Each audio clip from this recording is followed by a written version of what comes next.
اعوذ باللہ من الشیطان الرجیم بسم اللہ الرحمن الرحیم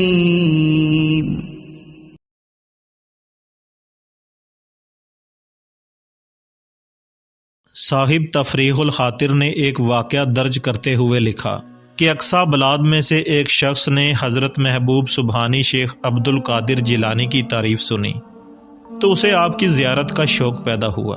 اسی شوق میں سفر کر کے بغداد آیا تو حضرت شیخ عبد القادر جیلانی کے گھوڑوں کے استبل کو جانے والے راستے پر پڑ گیا۔ وہ شخص دیکھتا کیا ہے کہ اس میں 40 اعلیٰ قسم کے بے نظیر گھوڑے چاندی اور سونے کے کھونٹوں سے بندھے ہوئے ہیں جن کی جھولیں ریشم کی تھیں۔ اس کو دل ہی دل میں خیال آیا کہ اولیاء اللہ دنیا کے طالب تو نہیں ہوتے، اور یہ ساز و سامان جو میں نے دیکھا ہے بادشاہوں کو بھی نصیب نہیں، اور یہ دنیا کی طلب و محبت پر دلالت کرتا ہے۔ آپ سے بدظن ہو کر تکیہ میں نہ ٹھہرا بلکہ ایک دوسرے آدمی کے مکان میں قیام کیا۔ وہاں قیام کے دوران وہ ایک مخلق بیماری میں مبتلا ہو گیا۔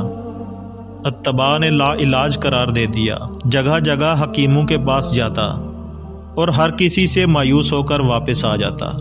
پھر ایک حکیم نے اسے کہا کہ تم صحت یاب ایک صورت میں ہو سکتے ہو اگر تم فلاں نسل کے 40 گھوڑوں کے جگر کھا لو، اور اگر ان 40 گھوڑوں کے جگر نہ ملے تو تمہارا صحت یاب ہونا ناممکن ہے۔ لوگوں نے کہا کہ اس نسل کے گھوڑے تو حضور غوث اعظم کے سوا اور کہیں سے بھی دستیاب نہ ہوں گے۔ لوگوں نے مل کر مشورہ کیا کہ حضور غوث اعظم کی بارگاہ میں سوال کیا جائے، وہ سید السخیاء ہیں، معلوم ہوتا ہے کہ آپ کی بارگاہ سے خالی ہاتھ نہ آئیں گے۔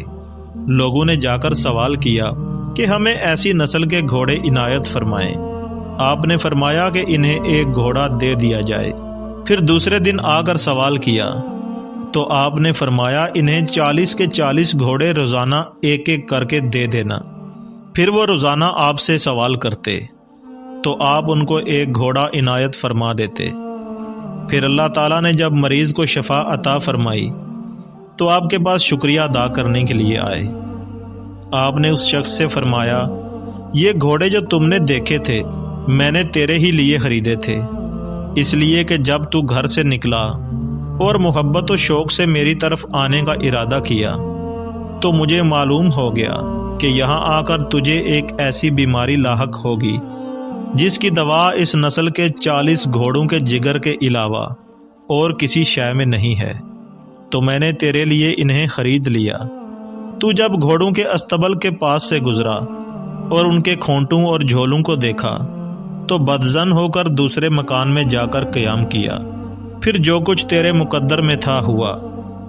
یہ سن کر اس شخص نے اپنے خیال سے توبہ کی اور معافی کا درخواست گزار ہوا اور آپ کا عقیدت مند بن گیا۔ پھر آپ نے فرمایا کہ گھوڑوں کی کھونٹیں اور جھولیں حکیم صاحب کو دے دو۔ حکیم پہلے نصرانی تھا۔ یہ واقعہ سن کر آپ کے دستے حق پرست پر اسلام قبول کر لیا۔ سبحان اللہ۔